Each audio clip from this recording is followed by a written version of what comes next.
په بروکسل کې د ناټو د دفاع وزیرانو 2 ورځنۍ غونډه روانه ده. په دې غونډه کې تر اوسه پورې دا ژمنه شوې ده چې بهرني ځواکونه به نور افغانستان ته واستول شي او د ناټو عمومي منشي یان ستولتنبرګ وویل چې تقریبا 3000 نور نړیوال ځواکونه به افغانستان ته ولیږي.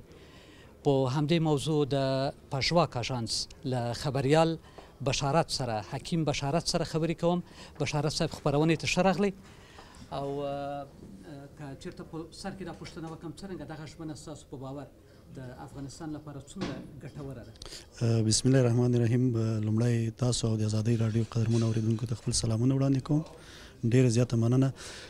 لکه څرنګه چې تاسو ته معلومه ده دغه غونډه د افغانستان د حکومت یا د افغانستان د امنیتي ځواکونو د ملاتړ په موخه باندې چې د هغوی تجهیز او اکمال او سمبالښت ده په دې اړه باندې تر اوسه خبرې شوي دي.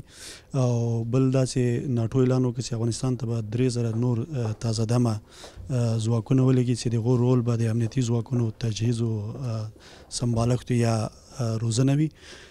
دا یو نوې ژمنه ده د ناټو لخوا نه، ناټو غړو هیوادو لخوا نه. وبخښئ بشارت صاحب، دغه ژمنه څومره ګټوره ده ستاسو په باور؟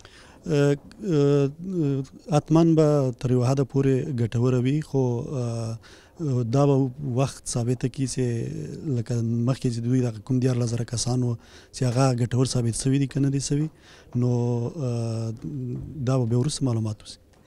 که چېرته دا تاسو وایاست چې هغه 14000 ګټور ثابت شوي دي که نه دي، د هغوی خو د ماموریت وخت تېر شوی دی، که چېرته په